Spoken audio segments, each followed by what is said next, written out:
அனைவருக்கும் வணக்கம். என்னோட பேர் மருத்துவர் பிரேம்குமார். நான் பாதத்தோட சிறப்பு அறுவை சிகிச்சை நிபுணர்.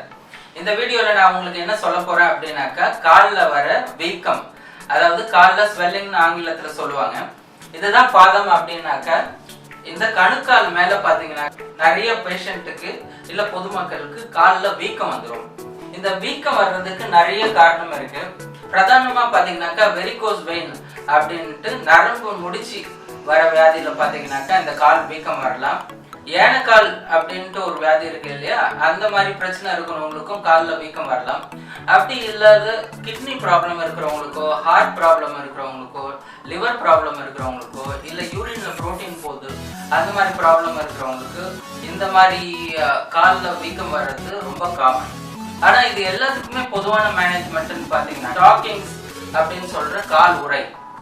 இந்த கால் உறை பாத்தீங்கன்னா அது யூஸ் பண்ணும்போது கொஞ்சம் இனிஷியலா அவங்களுக்கு ரொம்ப சிரமமா இருக்கும்.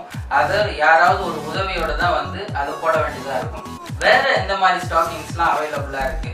சே ஃபார் எக்ஸாம்பிள் இது ஜிப் ஸ்டாக்கிங்ஸ், ஜிப் வச்ச மாதிரி இருக்கு. அப்புறம் பாத்தீங்கன்னாக்கா வெல்க்ரோ ஸ்டாக்கிங்ஸ் அப்படின்ட்டு பாதத்துல இதை ஒட்டுற மாதிரி ஆப்ஷன்ஸும் இருக்கு.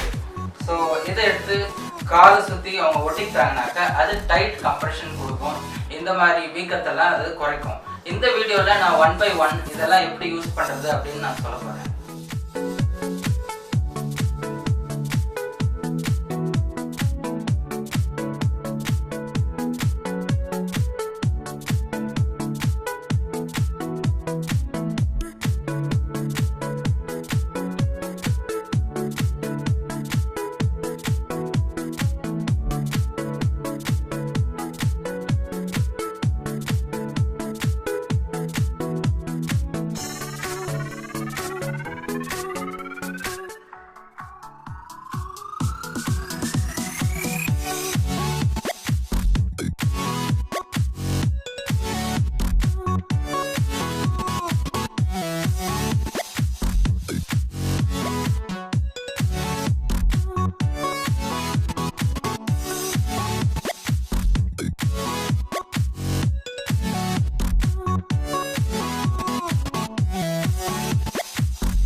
இப்போ நீங்க விதவிதமான ஸ்டாக்கிங்ஸ் எப்படி போடுறது அப்படின்ட்டு நடைமுறையில பிராக்டிக்கலா எப்படின்றத பாத்தீங்க. நீங்க இப்போ என்னன்னாக்கா, நீங்க ஸ்டாக்கிங்ஸ் போடும்போது அதிகாலையில் மார்னிங் டைமை ப்ரிஃபர் பண்றது நல்லது. வீக்கம் கம்மியா இருக்கும். மாலை பொழுதுல பாத்தீங்கன்னாக்கா வீக்கம் ஜாஸ்தியா இருக்கும், போறதும் உங்களுக்கு டிஃபிகல்ட் ஆயிடும். ஸோ இதை நீங்க இந்த வீடியோல இருக்கிற மாதிரி ஃபாலோ பண்ணீங்கன்னா ஸ்டாக்கிங்ஸ் போடுறது எளிய முறையில நீங்க கற்றுக்கொள்ளலாம். நன்றி, வணக்கம்.